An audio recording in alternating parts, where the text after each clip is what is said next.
Well, good evening. I'm Craig Arnold, the president of the Kansas City Woodworkers Guild.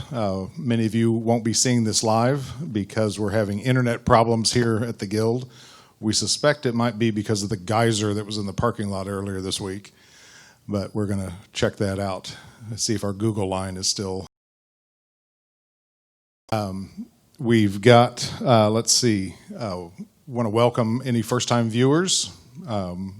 And any new members. So if you're out there, stand up at home and wave. We'll see you. We're on, is that the YouTube?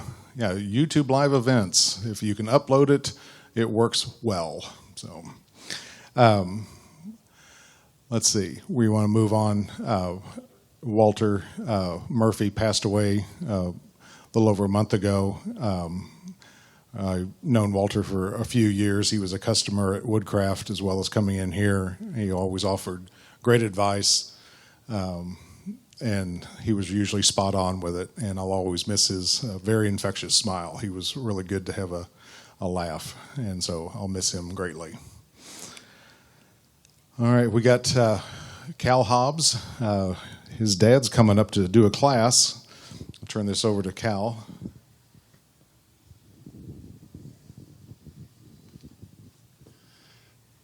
Yeah, I just wanted to say a couple of words. I know my dad hasn't been out here. It's been 2 or 3 years since he's been out, and the class, I think, went out today for the Queen Anne chair, and some of you have had classes with him before. I know a lot of you haven't.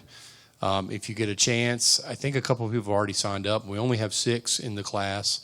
I won't be there every day, but I'll be checking in, but you know, this is a great opportunity from a really excellent woodworker to build a Queen Anne chair, and chair building is kind of a really neat skill that those opportunities don't come out all that often. So I think it would be great if you guys consider signing up. Thank you very much. I know Ben Hobbs was what year was it, the Cartouche? 2011 Cartouche Award winner from the Society of Period Furniture Makers. It's kind of like winning the Academy Award for the Best Picture, Best Director for his craft and his willingness to share his craft. And we're fortunate to have Ben come to the Guild again. We've got some assets for sale. These are on the auction site for the members only area. We've got this Lobo sander. It's a 12-inch sander. That auction is over on Saturday. So we just got about 4 days left on that. And then we do have this Hitachi chop saw. That's on the auction. I'm not sure when it ends, but it ends a couple of weeks after that, I think, a week or so afterwards. But those are on the auction block, so to earn some money for the Guild. Want to remind people that we are on Facebook at KCWWG. We also have a Facebook group, which is Kansas City Woodworkers Guild Group. There's also an Instagram, Kansas City Woodworkers Guild, and Twitter at KCW Guild. So that's other ways to find us besides on the website or checking your emails. Ron Hawes, our communications director, he wants to remind us that if we do have an article for Woodwards, our publication, the official publication of the Guild, he would love to have articles. I know he is looking for articles, since us on the board and the directors are a little lax sometime on getting him articles for the newsletter. He would love to have articles. If you're working on a piece of furniture at home, you want to take pictures of it and submit an article, that would be great. We would love to see something like that. Let's see. What's next? Amazon? Amazon Smile. If you use Amazon, please go to smile.amazon.com, search for the Kansas City Woodworkers Guild, and with every purchase you make, a small percentage of that purchase comes back to the Guild in a quarterly donation. I think last quarter we got like $86. So I know I contributed a little bit of that to the Guild. But it's a great way, and it doesn't raise the cost of the item you buy. And the Guild doesn't pay anything for that. We ask that you consider doing that as a way to raise money for the Guild. Let's see. On to what's next? Show and tell? Want to go show and tell? We have a special guest this month to help us with show and tell.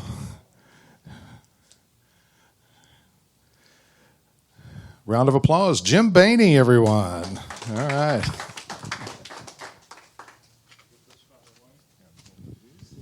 Hi.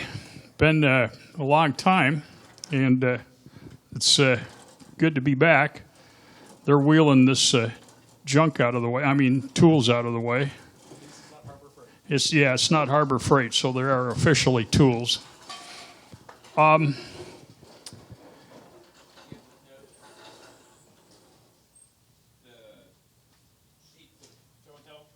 Oh, sorry. Yeah. First of all, we have 3 items tonight for show and tell, and I want to encourage anybody that if we do this in the future, we have a room for a lot more projects. And by all means, I've given some thought about even incorporating the putting it on the screen for projects that are too big to bring into the shop for when we get back together and have regular meetings. So let's practice up on the meantime. The first project is Patrick Townsend's surfboard. The material that he used in this coffee table surfboard is so I'm not sure if he made the surfboard out of the coffee table or the coffee table is the surfboard. But the design looks like it is absolutely awesome. And the finish and the live edges are, wow, beautiful. This is made out of figured walnut and figured koa. So, and then he finished it with shellac. There are some points of interest on this. I have to read it because it's really a complicated process. The challenges encountered at this project presented several challenges to my skill level. I typically build arts and crafts style furniture, so I find it challenging not to have a systematic straight edge on a tabletop to align the base. Also, I had to develop an accurate, secure method I would use. I wound up using dominoes to attach the base to the top. That I have to see that. It's hard to imagine that. The project took approximately 12 months to do, but in his defense, he says, I did have to build Nick Offerman's slab flattening jig first. I'd like to see that as well. The second project that we have is Arnold Baker submitted an oak end table, and this oak end table has 3 hidden compartments in it. The project, he says he's used garage sale oak flooring and damaged wooden desktop drawer. Somehow I believe that from Arnold. The only thing I don't see in there is any plastic from a 5-gallon bucket, but I'm sure if he works on it, he can incorporate that into it as well. The challenge encountered is using repurposed material, and it took him approximately 20 hours. And I'm not sure that these pictures really show the effect of the 3 different hidden compartments. Yeah, there's one.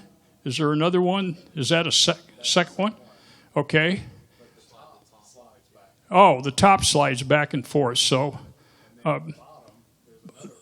yeah, looks like there's slides in the bottom, drawer slides in the bottom to move the bottom for another compartment. Anyway, it's interesting. The favorite part of the project was hidden compartments and the manual latches. Least favorite part of the project, time spent preparing repurposed material, and that sounds, yeah. The third project is one that I submitted. I built a kitchen addition on my house, and I basically doubled the size of my kitchen. And I installed a bamboo floor in my kitchen, and I had two floor registers, openings for floor registers, and I really wasn't sure how I was going to handle that situation. I didn't want to just plop down a metal diffuser that stuck up a 1/4 inch off of the floor and created a bump in the floor. So I took some leftover material and I created a flush top bamboo diffuser, floor register. Its approximate size is 6 inches wide and 10 inches long. And I made it out of bamboo, which is the first time I ever built anything out of bamboo. And I come to find out bamboo is not a wood, it's a grass. Amazing. The other thing that impressed me about working with bamboo is extremely hard. And I actually wore out a sanding belt trying to flatten the top of it. It is so hard. I did run it through the long way on my drum sander to get it flat, and I have not put a finish on it yet.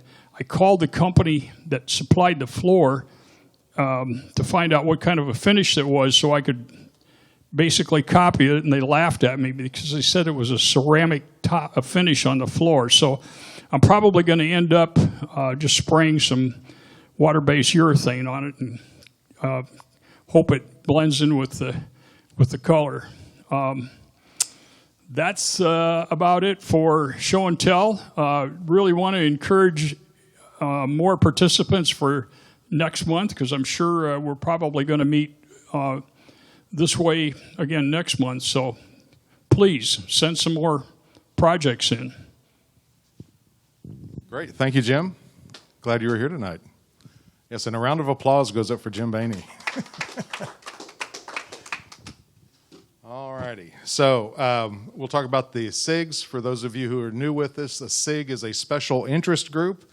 The Wood Carvers SIG meets the fourth Tuesday of the month from 6 to 9 p.m., usually in classroom number 2, where the scroll saws are, if you don't know where that is. We have a CNC SIG, which is computer numeric controlled routers. They meet the fourth Wednesday of the month at 6:30. The hand tool SIG meets the fourth Sunday of the month from 2 to 4 p.m., usually, again, in classroom 2 where all the hand tools are. So they talk all things hand tools and how to use them, how to keep them sharp. The Power Tool Restoration SIG meets on the first Sunday of every month from 3 to 5 p.m. If you see an old jointer at an estate sale, it's got a little rust on it, well, this is the place to come to learn how to tune up those old tools, get them back in the shop again. And finally, the Scroll Saw SIG meets the second Wednesday of the month at 7 p.m., again in classroom number 2. Now, during the COVID pandemic, when a SIG is in process, the guild shop is closed for open shop. That way it keeps our numbers down to hopefully within the limits to limit any exposure. The next guild meeting is September 16th. It'll probably be in the same format. Hopefully it will be on YouTube Live. We'll get our internet problem solved. So I want to move on to, because we don't need to take a break. This is normally where the break would occur. So this month we have from Bastion Head Woodworks, Tracy Chevron and Katrina Nellis, and they are going to show us all kinds of bowl making. They've got logs sitting over here, and so if you want to take over from now. You're underneath the speaker. Oh, yeah, come on out this way. All right, thank you very much. It's just par for the course. Yep. Right, go. I'm Tracy Chevron. This is Katrina Nellis. We're local Kansas City folks. We make, I'll grab a couple if I'm not going to wander under another speaker. Here's just a couple quick items, the type of stuff we make and teach how to make. From any sort of random log or piece of even hardwood flooring remnant you might find. There's usually something cool in there, a great gift.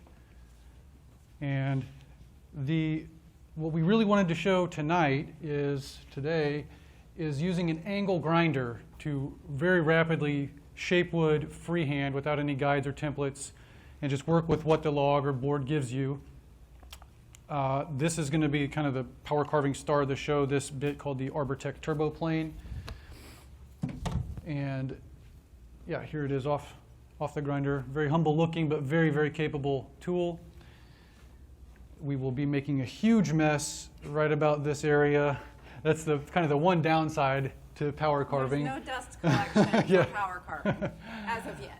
I will tell you, if you want to show something, feel free to bring it up to the camera. Oh, okay, Oh, yep. okay. So here's a broken in turbo plane, 3 carbide teeth. It actually does not cut on the edge. It cuts on the face and the shoulder of the teeth. It's sharpenable with a router bit sharpener. Yeah.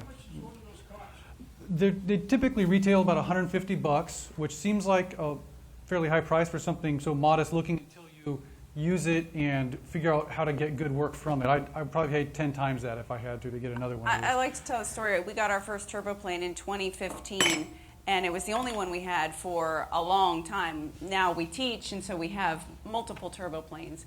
That one, we made hundreds of bowls removed. I mean, just Bark. countless amounts of Right, bark. so that tool, it not only allows you to freehand shape both convex and concave contours, but just stock prep and cleanup, starting with raw logs. If you don't know if there's bug activity or rot going on in there, you can do some spot explorations and see what's going on with the material. That very first turbo plane, we finally retired it. It's got about one sharpening left in it. And we retired it in 2019. So it lasted 4 years. And that's using it at a production level, like Yeah, near like- daily use. Yep. I'm guessing 12 to 1,500 hours of use before we And the wore that out. sharpening is very easy. It only takes 15, 20 minutes to sharpen pop it it. off you do have to Yeah. pop it off the tool. Right. And our favorite little sharpener is this, got it at Woodcraft. Little Yeah, we did. M-Power brand, I believe. If we have time, we'll show how the turbo plane compares with a couple other options, grinder-based options. People may have seen, this is a little more familiar, I believe that's a Kutzall brand aggressive rasp. And I want to also add, this cuts on the edge, Right. whereas the turbo plane does not cut on the edge. You can actually use that with a template. so using grinders with the guard off, your hands are in danger if you lose your concentration for a moment. And making bowls, we'll constantly be using the hand that's not holding the grinder to feel for thickness to know where you need to approach next. And I actually feel that this hand is typically in more danger because I'm grasping this handle, letting go. So definitely a beginner. You want to use the guard until you have a sense of what's going on. But it can also be a false sense of security because just like with many other power tools, you can get kickback if you don't understand how to approach the grain correctly with the carbide cutter teeth. Rasps, you don't have to worry as much about grain direction. I show this very quickly. This is a $10 or $12 Harbor carbide bit. You can actually do a fair bit of power carving with that if that's what your budget entails. It's not going to do the work for you that the turbo plane or that And it's not going Kutzall to will last do. a long time either. But spoons or shallow trays, you can make them. Well, I don't know about all day long, at least all morning long with the Harbor Freight bit, right? Yeah. But if you don't want to, spend a significant amount, that's a good Right. way to kind of say, do I even like this type of woodworking? If you want to dip your toe into it. Yeah. I got to cut in. It's a different way. It's not a good way. That's right. There you go. Okay? Yes. It's a different way. It's not a good way. Yes. Certainly not the best way. That's right. Exactly. Thank you very much. He's got to get rid of Harbor Freights in the world. I carved probably my first 200 bowls with Harbor Freight grinders. So if We that's, burned a lot of yeah. them out. Yeah. Do I need to bring this over to show kind of what we're looking at? Yeah. we got a few options here of all, these are logs that showed up. Side of the road, we know of a couple log dumps where tree crews dump their, residential tree removals. We've never cut a tree down for anything we make. And these are just some excellent candidates for small to medium-sized bowls. Nothing really large. And I would say we've made some really monstrous bowls. They don't sell. They're impractical. Nobody likes them. So They you're don't just even showing fit in a off if you box. make those. That's But ridiculous. these are kind of good, practical, project-sized logs. If they've been sitting around a while, they're going to have significant cracks coming in the end grain, and you're probably going to lose a few inches off either end. I think this is the one we want to try to go with tonight. This is, Mulberry, Bradford pear, ash, some kind of soft maple. I don't know the exact subspecies. And I'll just go over this one real quick with a general assessment of what's in here, where is it in the log, how do you know? If you have something fresh cut, I actually cut this log, so that's a fairly fresh cut, but even that couple days ago, the cracks are already starting to come in. In our yard, if we can't get to these soon enough, we'll store them on end. We turn them vertical and pile chainsaw shavings up on the top to keep the elements off, that keeps those cracks from coming in as quick. And then the ground protects the bottom. assess that. Yeah, There you go. moving along. Looking at this aspect of the log, there's less going on.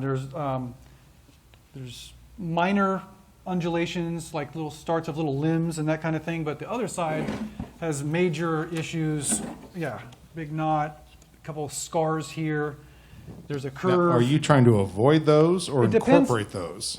That's an excellent question. It depends what you're trying to get out of it.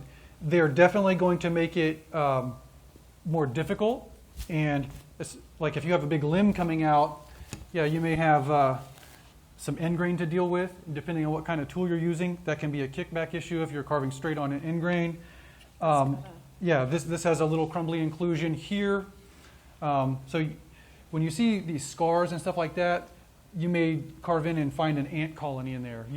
You have a better chance of a successful project with a cleaner side, but this one might end up looking a lot more interesting with some like bark inclusions. Sometimes where those knots are, you'll have a lot of figure in that specific region, and that can add a lot of interest to your project. This Bradford pear one is a crotch, and there's a lot of people know crotch figures, so that has the potential to have at least one really beautiful crotch figured, fairly small bowl, because you're going to lose if you don't want cracks in the ends.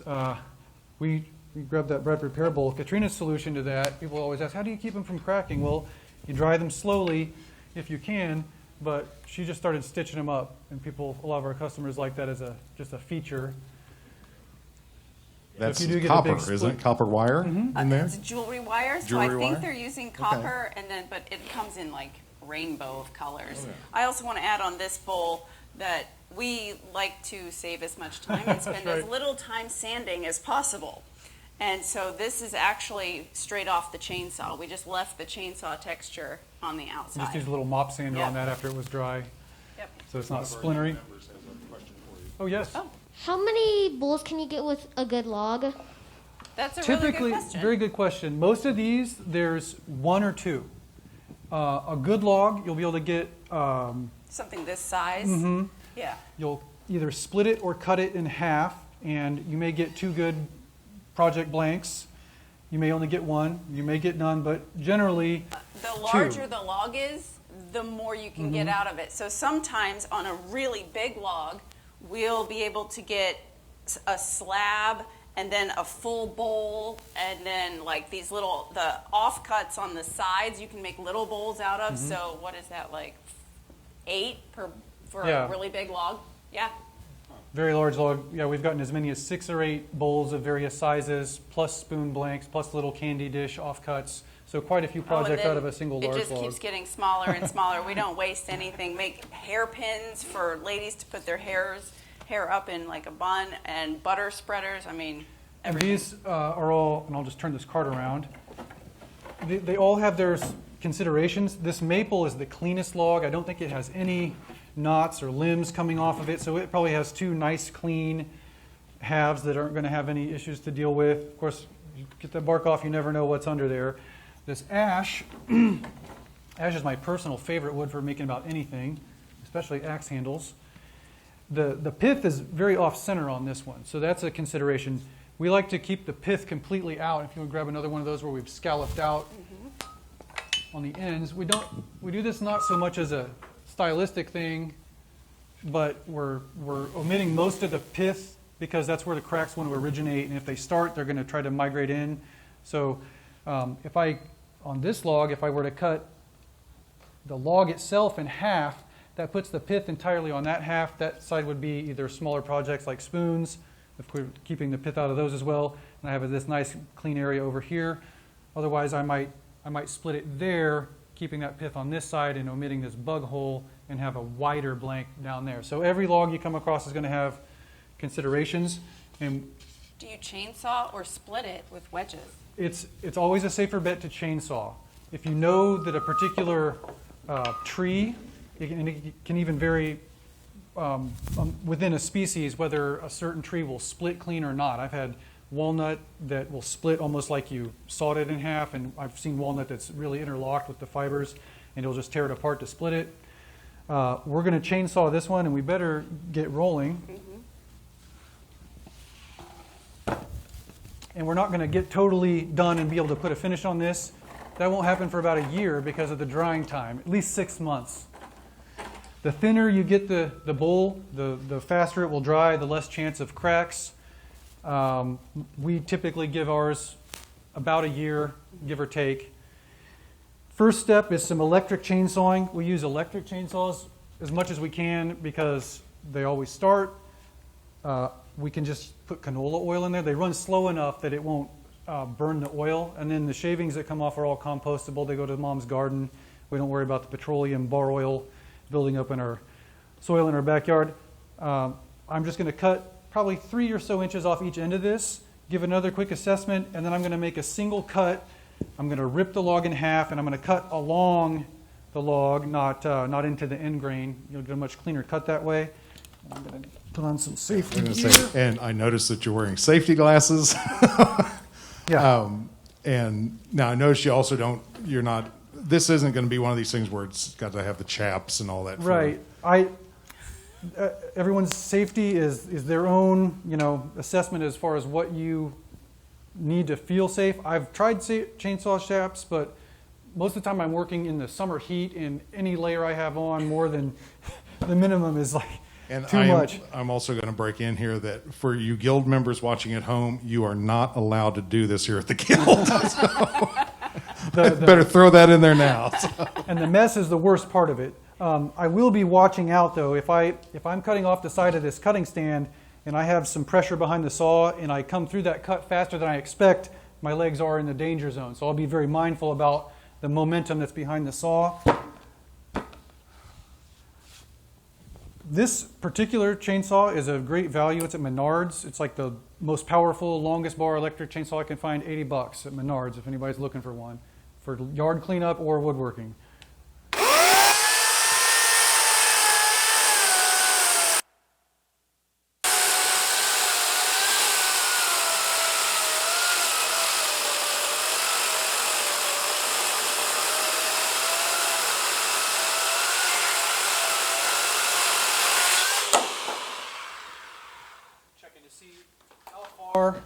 In mulberry, you often have this brown staining near the pith. Anywhere there's brown staining, that's eventually going to open up as a crack when that starts drying out. So we may have to scallop this pretty far. I don't see anything that scares me away. I'm going to cut the other end. It's just the same.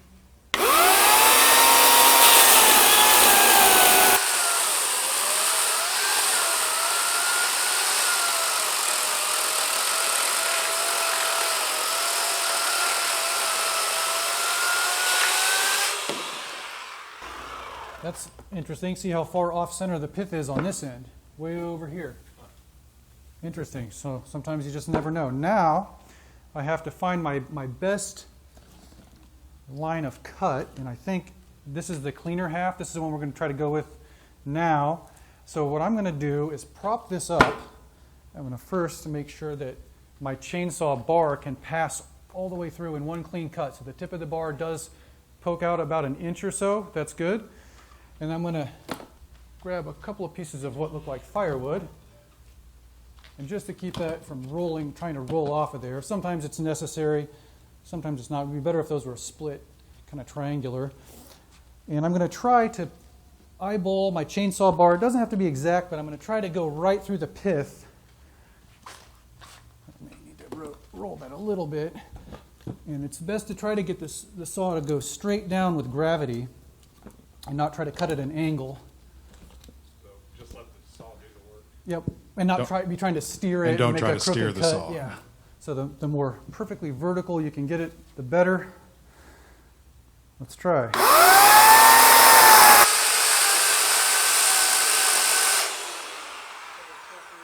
A little off the pith there.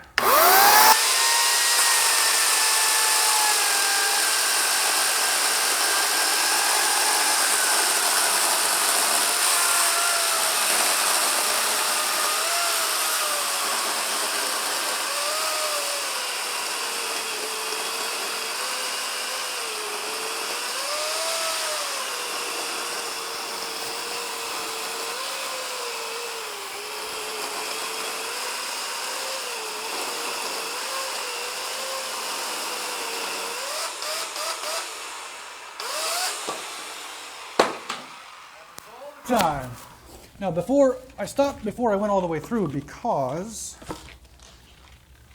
I want to make another cut and I want to be able to eyeball parallel to this first cut as best as possible to establish what's going to be the bottom of this. Now we could use one of our grinder-based tools, the turbo plane, to flatten that, but it does save a fair amount of time digging these.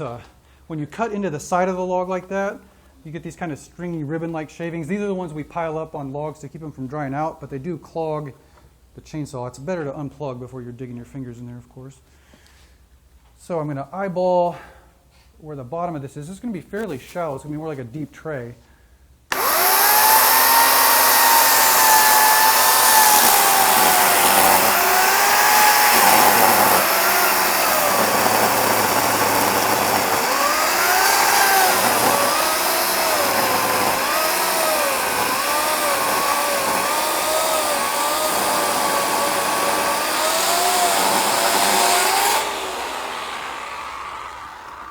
And it does not have to be even close to perfect. The grinder-based bits are so efficient at removing material, or if you need to true anything up.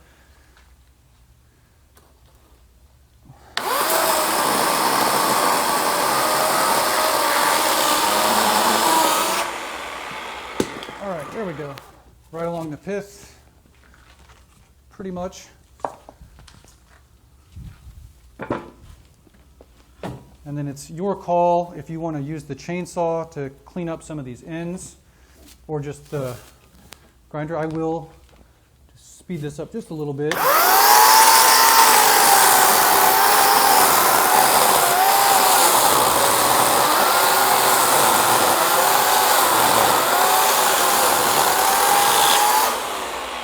That's definitely a cut where you want to watch out for your legs.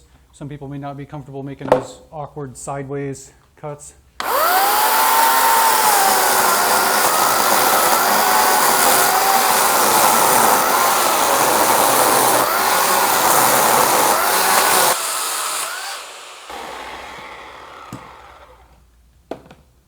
I'm tempted to leave that little nub on the end just to make you work around it. I was going to say that kind of is a neat little feature on that You one. like that? Of course I like it. All right, well, and I won't cut it Just off. leave that on there. You ready to take over, boss? Sure. Yeah, I'll clean up the outside. So the next step, at least in our process that works very efficiently, is to clean up the outside. This is going to be kind of that rectangular pyramidal style we gravitate to a lot because it's the least amount of work and it gets you the largest capacity bowl or tray from the starting log. So Katrina is going to fire up the turbo plane, clean off the bark, clean the chainsaw cuts off of this, and kind of just try to give it an overall sense of exterior symmetry. Be a few minutes, and then I may jump back in and I don't know. That's probably You want almost to talk isn't about even. safety with the turbo plate? It's almost not deep enough to use the adze. I know. Safety. Kickback is a possibility with the turbo plane. So you want to be mindful about the direction that it cuts. From the operator's perspective, the bit turns clockwise, sorry. It's going to be turning like that. So at any different point on this circle, it's going to be cutting in a different direction. I think of it like 3 hand planes or 3 spoke shapes cutting in a circle at 10,000 RPMs. If you have a hand plane and you go against the grain, it tears the material and it may stop you dead, but it's not going to be violent and jump out of your hands and come after you, right? So you don't want to be startled and have this fly out of your hands. I've had 20 and 30 pound chunks of bowl that I just have floating on a stand like that. I've had a kickback and had it throw that chunk of wood off the stand, so it can be quite a violent, significant interaction. If that happens, try to avoid it. It's just like a hand tool. Cut with the grain. Read the grain and remember the direction of cut. There's generally a sweet spot on here at about the 2 to 3 o'clock position as the operator is working the tool. Watch out. This is the Jaw Horse tripod vise. It's a foot-operated vise. There's a couple companies that make them. This is by, This one's Rockwell. this one's Rockwell's. Works is the most recent brand we've seen. We've seen those at Menards, but it seems like a lot of places are not carrying these anymore, but they're great. I don't know. Oh, I didn't don't know even why. show the, Yeah. this is the best thing ever. Let's see if I can pull it off. The I jaw need to flips wax it. around. Yeah, if you need larger capacity. Yep. This one will clamp 36 inches, I think. Yeah. Have you ever had it that large before? No, I don't make bowls that big. Oh my gosh. but just for homeowner, type stuff. If you need to take off a door and do any restoration on it, I mean, And it's they great. do make a larger version that'll clamp 48 inches, so you can put a full sheet of plywood in there. Yeah. A good friend of ours is a handyman, and we keep trying to sell him on this. He's like, it just looks like such a gimmick. I'm like, we use it every day. It's awesome. All the time. It folds up to about the size of a trash can, and you can store it vertically under a bench, or you can tote it around like a suitcase. And so as you pump on that foot, that tightens that down just like a vice Yep. And would. it's just got this. A lock and unlock. Okay. Yep. And I So- like the power strip on the side too. That was a suggestion from one of our woodworking show's audience members. Yeah, in Just- Baltimore yeah. in 2019. Yep. Yep. And we thought, oh my gosh, and it is. Because you're always leaning down, plugging it in, leaning down, plugging in the next grinder. When you have 8 grinders on a table, Yeah. not having to unplug them all. I want to point out that Katrina has clamped this so that the side she's going to work on first is outboard from the vise itself. These teeth are carbide, and if you graze steel, it'll just carve the steel. But if you run into it full speed ahead like I've done once, and a friend of mine has done once, it will ruin the tool. The carbide tooth will embed in there and snap off. You don't want that to happen. So work outboard from the vise as much as you can. All right, ready? All right, I'm going to step back. Okay. And now the real mess is Oh. about to happen. I don't even have my face Get on. your respirator on. Yeah. I do wear a full face shield. I mean, at home, sometimes I'll just wear a respirator and a face shield. But these chips, they fly. And glasses, just safety glasses, they don't cut it. And that's a positive pressure battery-powered unit, so it works very well, especially in the summer heat, working outside. Yeah, we can hear that through your You can hear it? microphone. Yeah. Yeah. Grinders don't work unless you plug them in. I was gonna say they work better plugged in. They do. I do that all the time.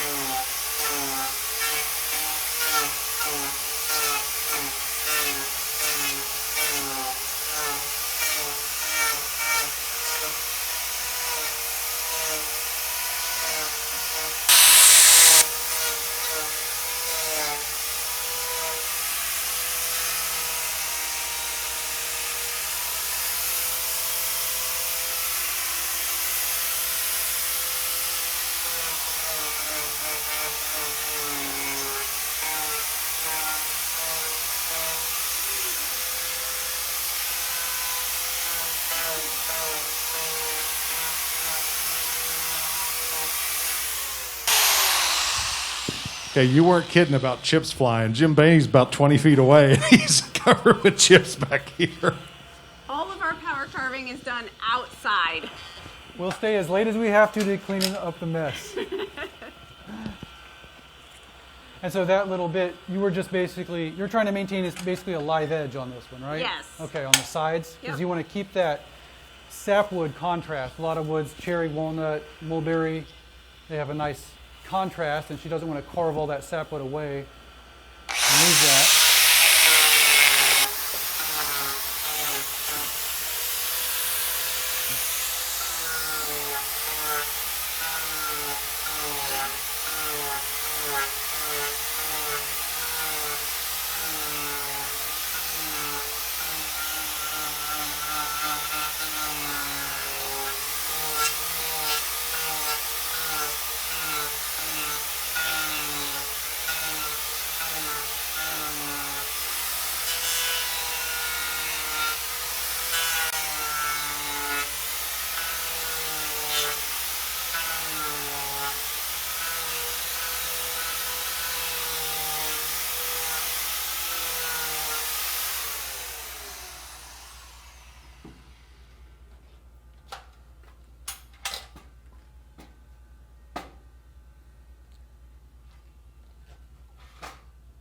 Now this is where she's going to have to be very mindful about not contacting the wrong part of the bit to the material, because if, from her perspective, if the left-hand side of the bit contacts the material, it's going to be trying to go dead against the grain, and it's going to snag in really forcefully if you're trying to get aggressive.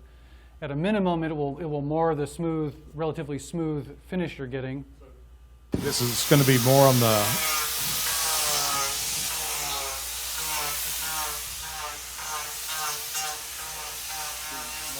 right side of the disc. Because the teeth are coming around in a direction that's going to be going downhill with the grain there. On side grain, essentially, if you don't have a mostly end grain approach, you can use the whole face of the plane or of the bit, and they call it the turbo plane because it's actually very effective at crudely planing.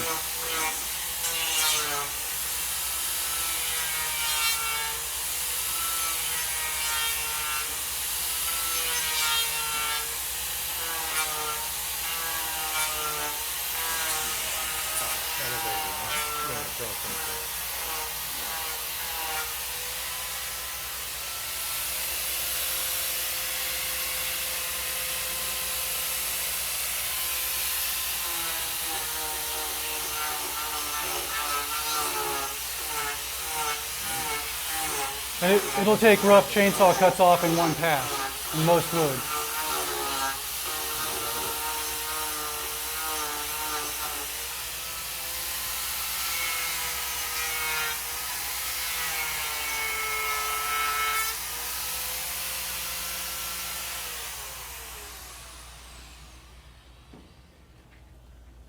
So I saw how you had that bit kind of more using the right side being in contact with it on the downward cut. Yes. Is that right? Okay. Yeah. You got to think about it just like any hand tool. If you try to plane up against that end grain, it's going to dig in. It's going to tear the wood. That's right. So you have to make sure that the teeth are trying to cut down the slope, not up. And you're using the bottom or the flat part of that bit, not the side. Yes. Of that bit. Yes. Mostly the face of the Yeah. tooth. The And face of the I don't know if I mentioned there's no cut on the perimeter at all with the turbo plane. There's a pretty good cut on the face and the shoulder of the tooth, but that it tapers off so that you can graze in and out. And you'll really be able to see that when we start working on the interior of the bowl. I don't know whether to call that a bowl. That's kind of It's more of a a very shallow bowl or a deep shallow tray. That's tray. kind of at the boundary between a bowl and a tray. Yeah. I don't know how I feel about this little nub right here. You're stuck with it Yeah. for now. all right. So here's to get a little close view of what we've got.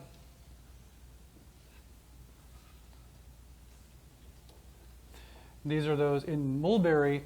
If you see brown, even if you can't see the crack, it's going to be a crack when it dries. So if you don't want those as a feature, then you'll need to scallop that out somehow. This end's not near as bad, but it has a little delamination right there. Wow. What would you add? You didn't flatten the bottom. Is it good enough? It's pretty flat. I can do it real fast. If you have a wide enough jointer, that's a great way to flatten the bottom of a bowl. Well, I would say if you have a spiral or a carbide, small tooth cutter head on your jointer. I've tried doing this with a traditional straight knife, and it's too chattery. Once these are dry, as wide as they are, but we just have it's an 8-inch benchtop jointer. We have a 16-inch. Wow. Wow. Well, we can make At the really Guild, we have the good tools. But that's And what we've we got an use. 8, and we've got a 12. But I there's- should show the turbo. It's called the turbo plane because you can get it, I say human flat. It's not going to be jointer flat, Yeah. but it'll be flat-ish. so that you can get it truly flat within 2-3 passes on Yeah. a jointer. There's no need to do that now because it's going to warp as it dries. And I've seen sweet gum. Who was telling me about sweet gum earlier? Have you ever seen it warp as it dries? I've seen it it take on like 25 degrees of twist over 6 inches. It's crazy.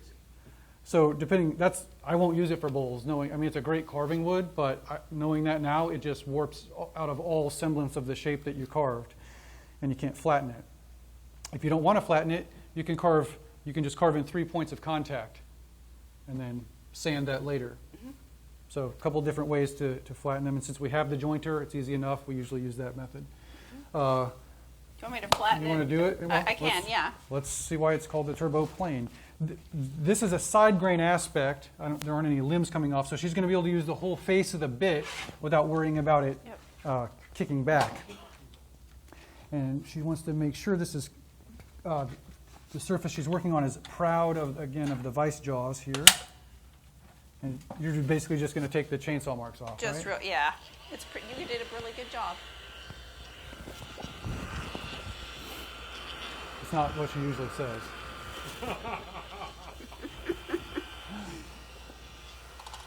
Every once in a while, about every 10 or 12 bowls, I get the chainsaw cuts just perfect. And we have an example over there. We just leave the chainsaw cut as the finished texture and just hit it with a little mop sander on a drill after it's dry.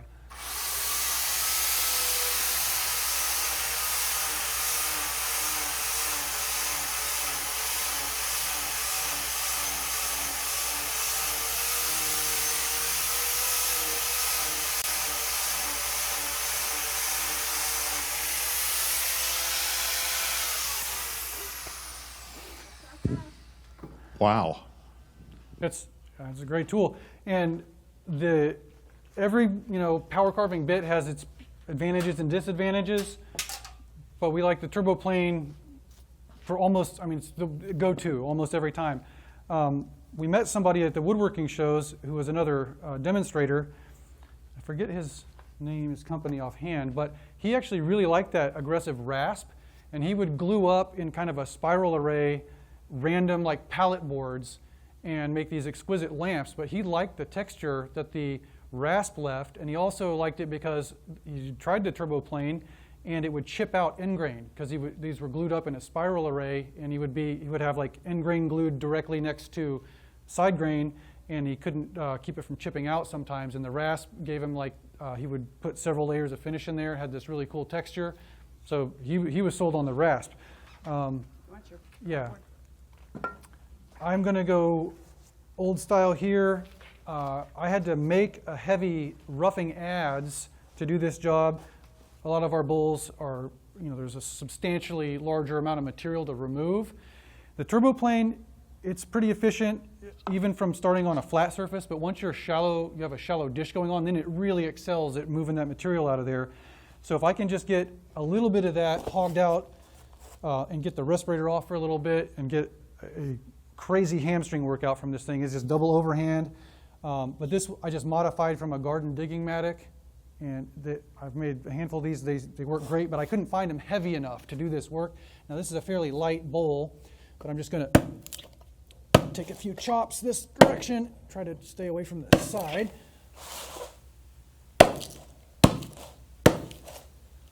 Pop some big chunks out. I can't really go too crazy on a small bowl like this.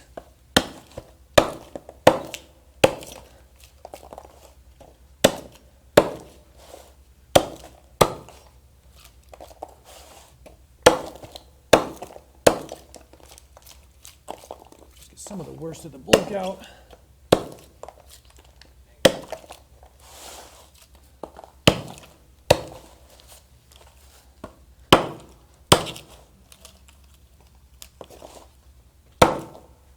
This is definitely a roughing tool. I don't use it one-handed. Yeah, this is not a fine finishing adze at all. And this is the number one tool that I need to wear safety glasses with because I've about put my eye out with these chips flying up at me.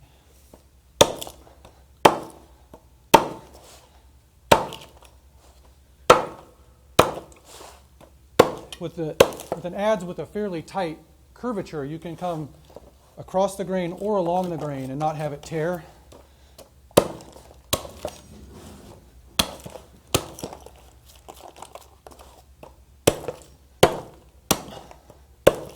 You always have to use a hand tool. You don't want to get known as the power carvers and have no legitimacy, you know, as a hand tool user. But this really does, especially on the larger the bowl, the more this adzing step really saves some time. But that I'll also add, you Gives you the see it idea. sliding around a lot. That's because we're on cardboard. At home, we kind of make a little, our yard is filled with we got these about shavings. a 6-inch deep mat of these shavings, and we just kind of pile them into a nest, and it'll hold this in place. Is that enough for you? You gonna go back at this with the turbo plane? Yeah. Throw this down. Ah, look at that. will hold it. Thank you. That's much better. But even just this little bit of dishing will help. Some of these bigger chunks out of there.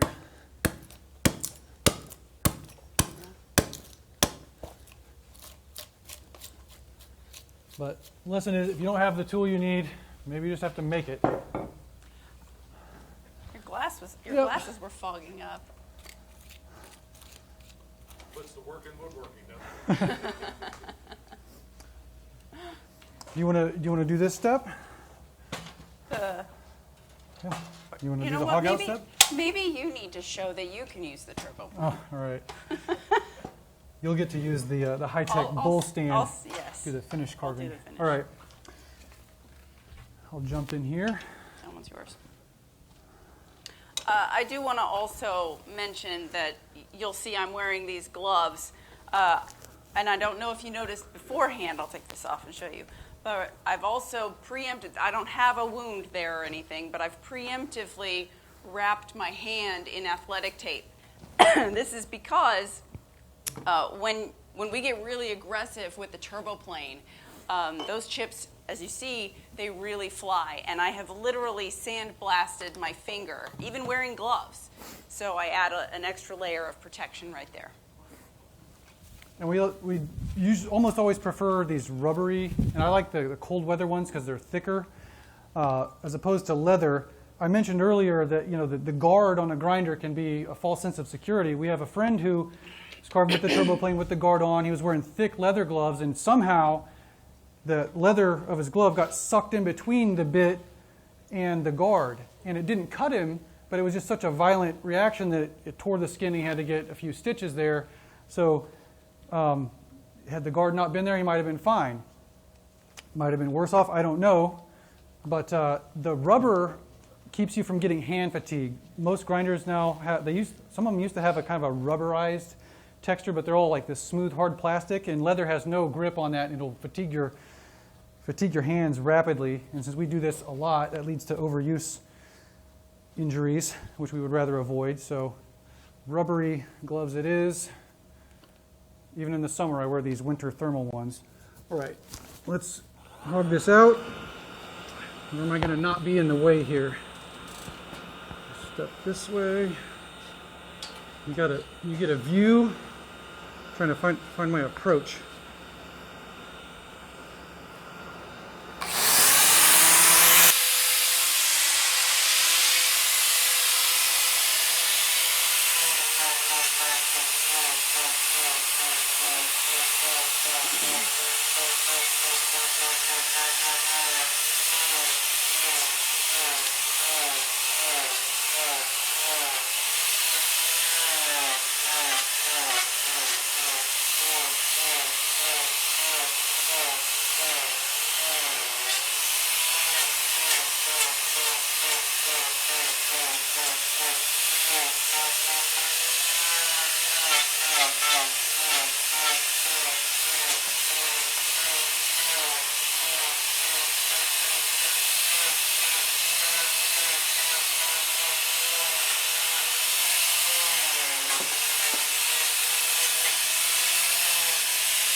And mind your grinder vents and the switch, depending on the particular manufacturer of the grinder, some are better and some are worse about pulling shavings in around the switch, and then you won't be able to turn it off. So just don't let it build up too much. Don't let your vents get clogged or it'll overheat and burn up the motor. So that's most of the first side. I'm going to switch to this end so I can reach farther over there. I also have to watch out as I move backward. The bottom of the bit's going to be getting pretty close to this jaw, so you got to watch out for all your possibilities of running into something you don't mean to hit.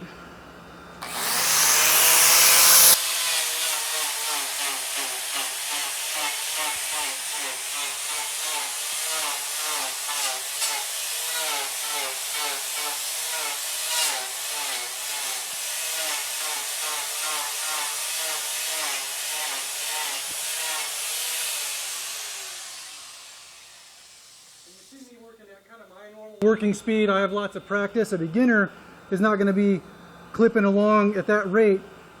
If I can work at beginner speed here, you're going to be taking your time to read the grain as best you can.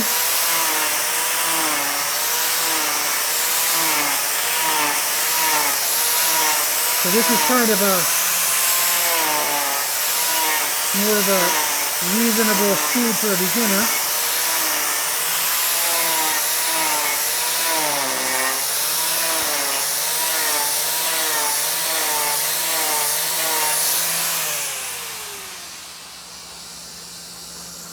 So that was more of a beginner or intermediate speed. Something you can do is turn the bit to a skew, and you can get pretty far up into corners, a lot more than you might expect.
I need to rotate.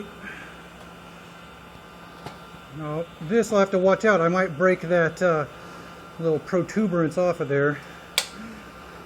As the material gets thinner, you got to watch out for your clamping pressure because you can crack the bowl. Just enough to hold it secure enough to work.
Feeling for which areas need the most attention before you don't want to get too thin in any one area before you kind of go all around and make sure, yeah, there's some real thick spots I got to deal with. Get a more even thickness around.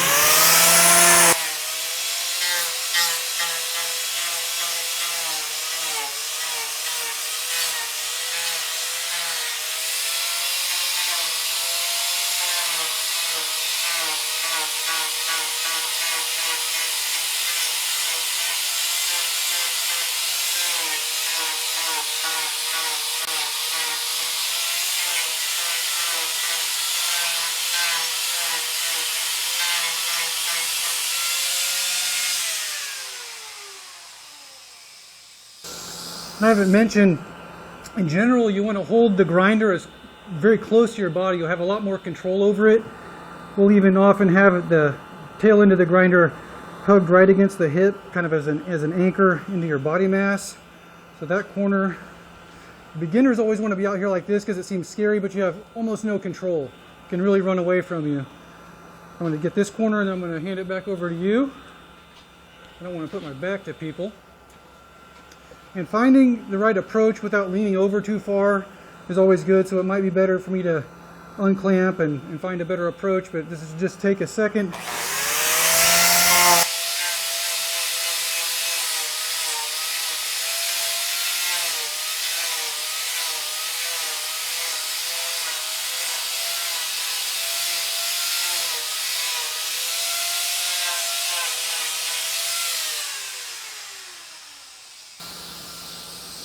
I'm going to turn this over to you. All right.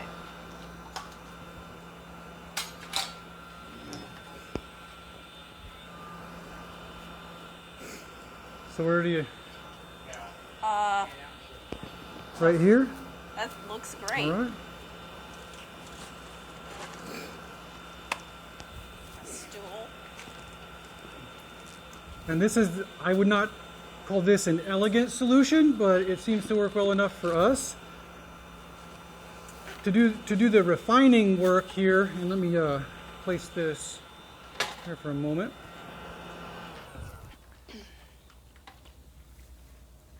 This is still an inch thick in most areas, and end grains is a little thinner.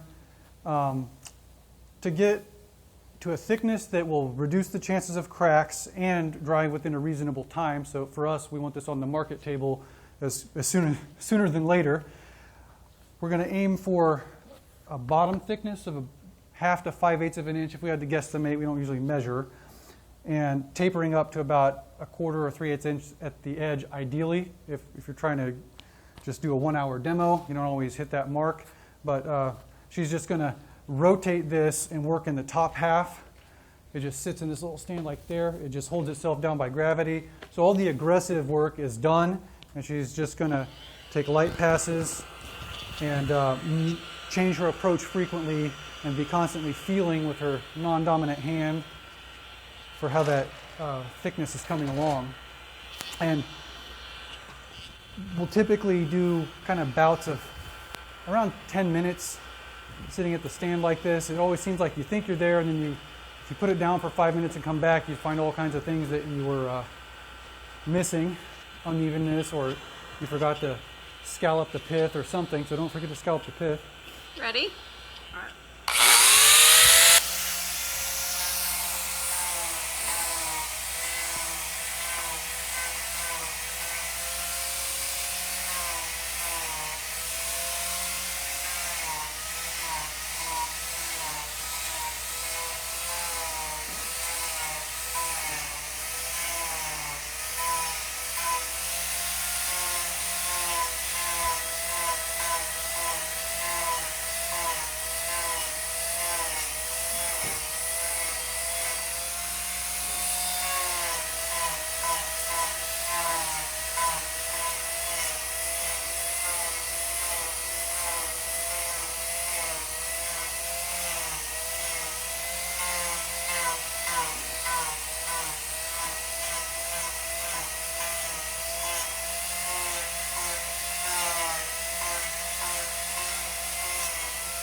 A lot of people will ask if you have to carve just greenwood or dry. Either way, greenwood's a lot easier and will carve faster for sure.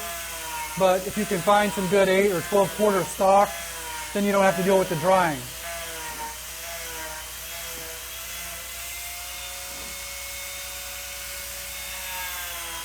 these tools work on dry wood? Yes. Yep. So if you're like doing a chair seat, you want to just sculpt out for a chair seat? Yep. In fact, the turbo plane, since it doesn't cut on the perimeter, some people will even set up templates, and that perimeter of the bit can ride against that and create that nice curve at the back of the seat.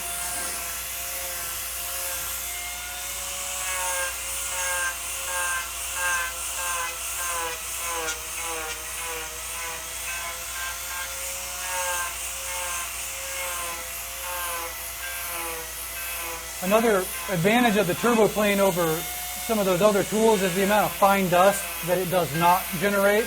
A lot of it is shavings or chips that kind of settle out of the air pretty quick. If you were trying to carve dry wood with that rasp, this whole room would be, would be hazy with dust.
So she's almost always working from the edge of the rim, kind of radially toward the middle of the bowl. Usually, unless you've got a lot of weird figure, cock figure, or knots, you're generally going to have pretty clean cutting, working from the rim to the center.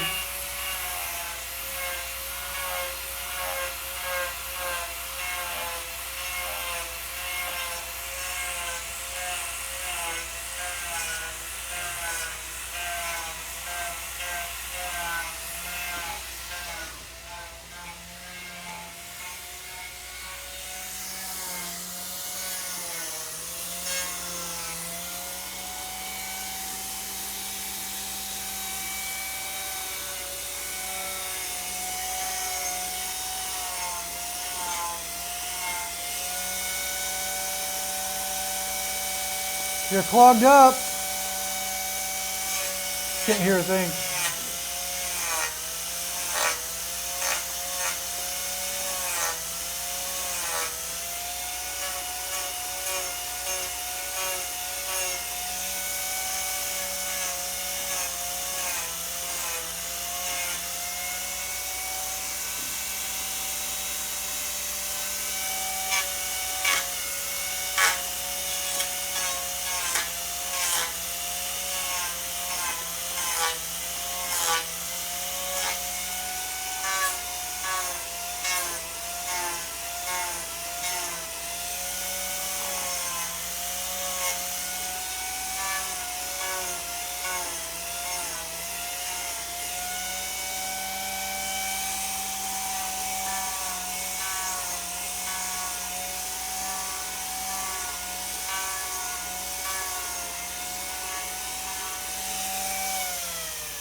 By Metabo, do you mean Metabo grinder? I have not ever used a Metabo angle grinder, but we love their convex flap disc on a grinder. Have you used Metabo? Oh, yeah, it's the only thing I hear they're great. feel.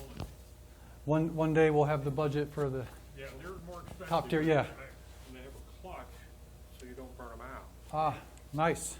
Do you want to They have talk a about switch the, on the top. Okay, yeah. So it's not. Yeah, it's not a thumb switch. It's yeah. Or you can get them with Paddle switch. We really So- don't like paddle switches for power carving because you either have to hold it and it fatigues your hand, or if you lock it, you bump it accidentally and then it's always turning off when you don't expect it. So that's a question have you talked about that? I couldn't hear. So one of the questions we get asked a lot is, what's the best grinder?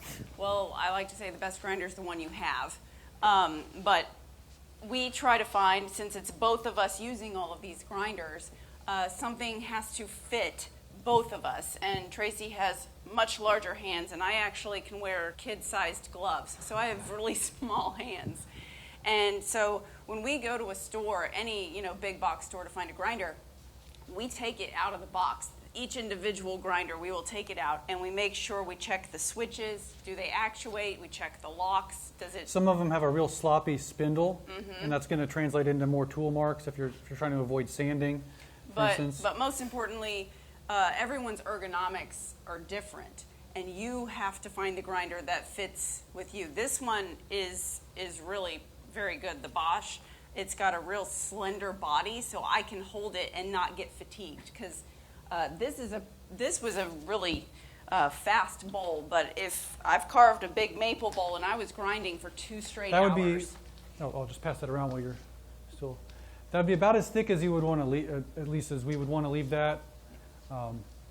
Bowl turners, everybody has their kind of desired thickness to leave things at, but that's still going to have to be finished sanded, and it's going to take off a little, probably 1/8 of an inch of thickness all around after that. She was about to mention, Yeah. so this sandpaper flap wheel, see, it's got this convex to it. That is magical. It's made, as far as I know, it's made only by Metabo. This is a 60 grit ceramic, and you can just about carve that bowl with this flap disc if you have dry wood.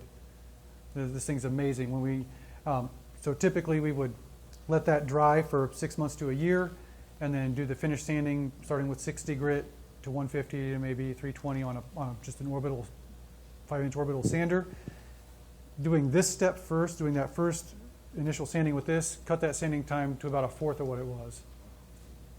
So when you store these for that 6 months to a year, how are you storing them? Initially, we have what we call the babysitting period, where if you just leave it out exposed to air, it's going to crack all to bits. Some species worse than others.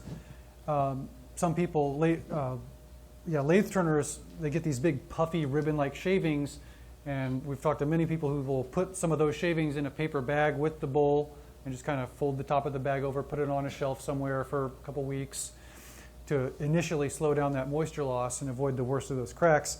We put it in a plastic bag or a airtight plastic tote. Rubbermaid tote. We have a couple They're around way here. around the corner. We've gotten smarter in the last few years, and we'll do several of these in various sizes that nest. We can nest them all together, put them in the tote overnight, and then pop them out in the morning for a couple hours. And so it's hands-on babysitting. They come out in the morning a couple hours, in the evening a couple hours for about 2 to 3 weeks. After that, you can either just start gradually increasing that air exposure, or a lot of wood species, ash, most of the hardwoods that grow in here, ash, walnut, cherry, you can just put them on a shelf and let them dry for the rest of the time. We prefer a wire shelf so they get air on the bottom too and dry more evenly. And we try not to next to you don't want a an heat HVAC register. You don't want it right register. where it's going to get harsh sunlight from a window. So just mitigate the amount of air exposure that it gets for the first couple weeks. You'll know if you're leaving it closed up too much because it'll get moldy. Elm is terrible about getting moldy, so you have to leave elm out more to breathe. And some you'll other see species. the condensation either inside the bag or the tote, whatever it is stored in. You'll see standing condensation in there, and then you'll start to see it decrease. And we don't have a moisture meter, and we don't weigh these. You can feel the moisture leaving, and you can tell when it's still wet and when it's drier. So these brown lines, those are visible cracks. Some of them may get worse. There's still a little bit of a crack right here. This would be a good candidate probably for stitching, Katrina's favorite, for dealing with those cracks. If you want to use epoxy fill or anything, you absolutely must make sure it's totally dry first, or it's just going to open right back up. There's a lot of YouTube videos of people making bowls, and it looks like later that day they're putting the finish on, and no, it doesn't quite work like that. Maybe it's just time-lapse photography or something tricky, but that's what's been working for us. And Yeah. I don't know if there's time. If anybody wants to see any of those other tools, we can hog into the other half of that log, or You can make a little spoon. How did you guys get started doing this? I don't think you said. How did you start doing this? completely by accident and sort of against my will. I just heated with wood, just trying to be kind of ecologically conscious, and I got a high efficiency wood stove. And how many times do you break open a walnut log with a maul and see the glory in there and put it in the stove before you rethink that scenario a little bit? And so Every now and again, like one's like, oh, I can't no, burn that one's this, going and on the this shelf in one's the going on basement. the shelf. Someday I'll do something with that. And then I don't know, out of nowhere, my sister Sierra, I don't know how she even knew I might be the guy to ask about this, but she wanted a French style rolling pin, and I had this shelf of walnut that I'd split and just been sitting on my basement shelf. I was like, you know, I bet I could find a used lathe somewhere and give that a go. And I mean, you'd think I bought her a car. She was so delighted with that. I mean, I think everybody here knows Well, how then addicting she it is asked to. for a spoon. Yep, and then her friends wanted stuff, and my same sister now, she's making these things. She's in the last few weeks has started trucking with her own, and she's probably gonna sell better than we do because she's getting a lot of requests for our Yes. work. So that's in the log. Typically, you're starting with a much larger log than you're going to get than the workpiece you're going to get out of it. Maybe it'll stand like that better. Yeah, that's book matched. Yep. And actually, the two red bud bowls I have over there, Yeah. those are book matched So, as well.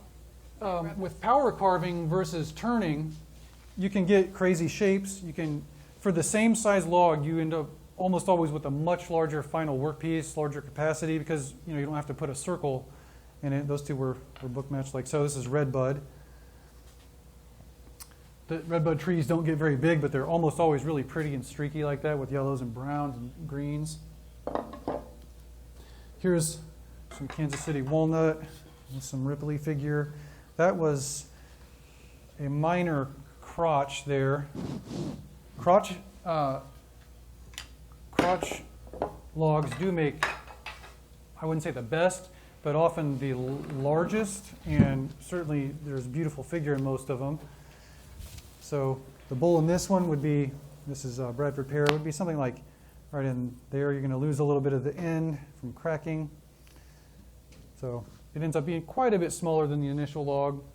Have you ever considered like pentacryl Oh. or something like that on the ends to help slow that? I have not. I have heard a handful of people mention, I think, that very product. I haven't tried it. It's just not kind of our style, but Ironically, we sell that at Woodcraft. Oh.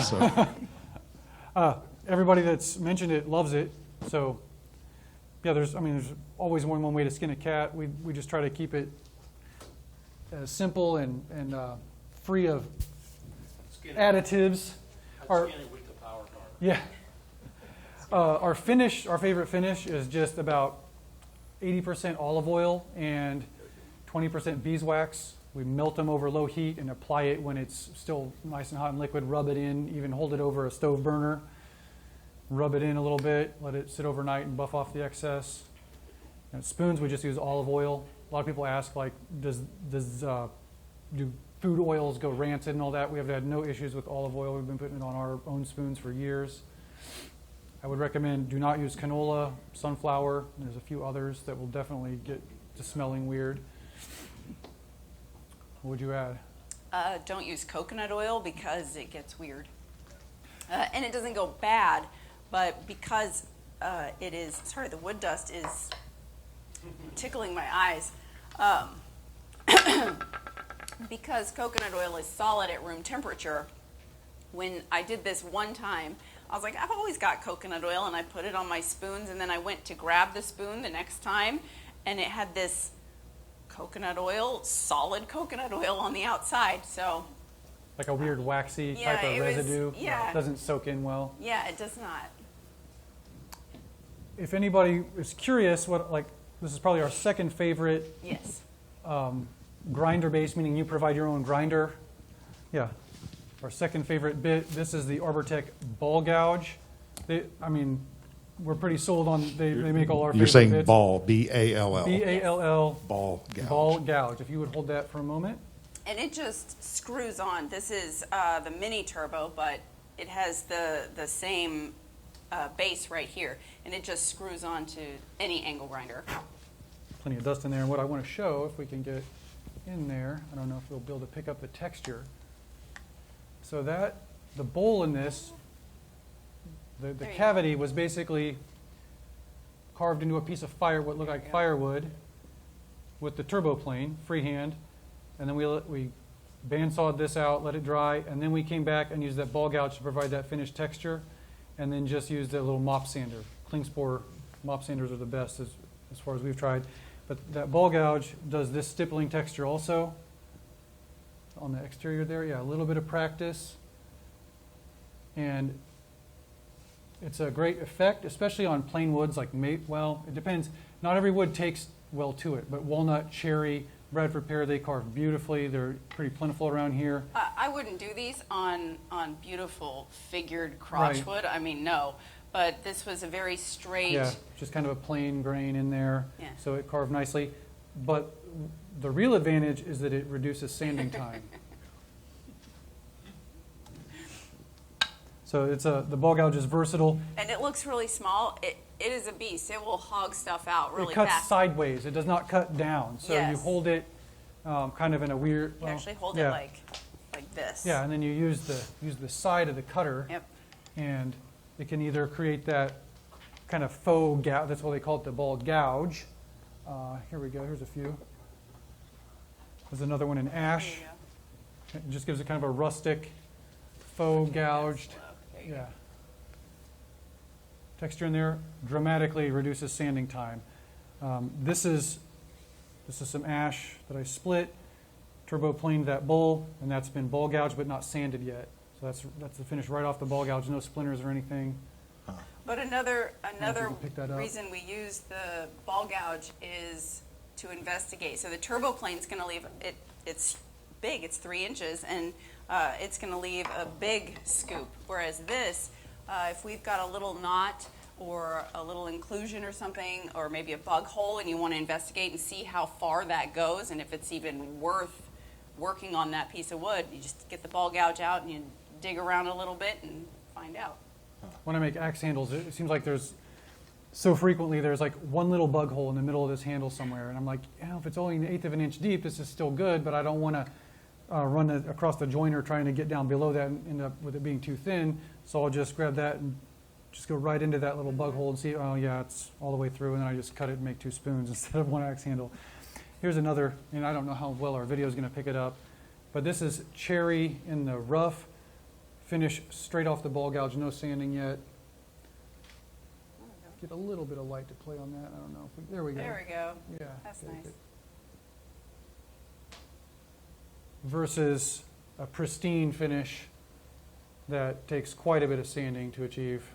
And this is roughed out right off the bandsaw. And then Should introduce you to a card scraper. Oh, I'm well acquainted. Got one right over here. If we, the ones that we do aim for a pristine finish on, we'll turbo plane it, and then we'll scrape the worst of the tool marks off before sanding with a round scraper. Is an intermediate step. And then to sand those ladle bowls, this is the go-to right here, ArborTech. Once again, ArborTech for the win. The contour sander. And I don't know if you can see that. It's slightly off center. This is powered by the angle grinder, and it is a random action sander. It makes those little piggy tail scratch marks. yeah, it doesn't And they're burn. wonderful for tight concaves. Because Is that flexible? it is. Oh yeah, very. It's super And flexible. they're durable, and too. they're extra durable. We've had these for 4 They years. redesigned it recently. A handful of people had the screw, or actually the female threads in here. The screw was under spec'd. My first one was when they first offered them, and that happened to me after about 3 or 4 years of heavy use. So they beefed up that screw, and they're fine. Of course, the grit discs wear out, but they last a good long time. Surprisingly long Yeah. time. And if you have a fresh 60 grit on there, it'll grind through tool marks real quick. But for our big bowls, we'll sand just with a Mm-hmm. palm sander. But for the ladles, you can't get that palm sander in, and this is the only thing we've found that works. Trying to sell our work and make a living, we've learned to work with the tools you have. So don't create a bowl or a tray that has tight corners that it's hard to get a sander into. So we'll generally leave them open, swept, that you can get a palm sander right up in there. We've tried about every different design, and you're not going to get a better price for doing all that extra work most of the time. So expediency That's great. wins the day. All right. Anybody here have any questions? Want to ask? What do you charge for, how much money do you charge for a traditional bowl? As much as we can get. Okay. What's the range? Like that one you did tonight, what would that Something sell like for that. in a Depending year? how it turns out, or one of these, this might go for Well, that one's got anywhere between $80 and $280, depending on the market. Our average is going to be 100, 120 bucks on something like this. The Midwestern market is terrible. You go to, I don't know, go to the East Coast. Yeah. We have never been out west to California or Right. Seattle or someplace like that, but anytime we go out east and people out there see our work, they're just like, you guys, no wonder you're having a hard time making a living. You got to come out here to sell your stuff. They're like, just make a bunch and pack it in a van and bring it out here to sell it. But we like to keep the market local. You know, we make it here. We'd like to be able to sell them here too. And these tools, they actually allow you to work fast enough that you can still make an okay return. I've made yeah. We have this big maple bowl. It's about yay big. So you It's could bathe an infant in the ridiculously thing. large, and when we still have it. We haven't sold it Yeah. yet, but we're asking about 500. That's the most I've ever gotten for a bowl. Walnut bowl this big, Yeah. this deep, two-tone, beautiful swirly. Lady from California bought it, 500 From Los bucks. Angeles, so she was like, I'm getting a steal. Well, she probably took it and sold it in a gallery out there for a multiple of what she bought it for, is my guess. But That's all right. yeah, But I make some little bowls from offcuts, and I'll sell those for like $15, $20, just little catch-all dishes up to, big ones. a point about pricing, especially if you sell it kind of, I wouldn't say lower end, but farmers market type venues. Some of our worst competition is people with retirement incomes that don't need the money. So if they, like they're making beautiful work, and like It's we gorgeous. saw a blanking on the ambrosia maple, gorgeous, stunning bowl. It would take me 10 to 12 hours to make that bowl, $48. Come on, mister. No. Come on. I believe it, yep. Yeah. So it's all over the place, but the price points I mentioned, they basically keep us fed, but trying to sell work and live on it, I wouldn't advise it for young people starting out. Charge what the market will bear. Right? That's right. Yeah, but get as much as you can. Get as much as you can. Yes. All right, I'm going to step in here now. So every presenter that comes to the Guild gets a coffee mug. And it's the I only love way that you coffee. can get a coffee mug like this is to do a presentation at the Guild. Thank you. So thank you very much. Thank you. Hope you all at home. Oh, we have to get together for the mug shot here. Got that? Good. That's the mug shot. So thank you. Thanks, Chris, for trying to get us on tonight. But and we hope that we will see you live next month. I think Chris has some going out tune music. No music even? Okay. All right, we'll see you next month, third Wednesday of the month. Thanks much, and thank you again. Appreciate it. Thank you very much.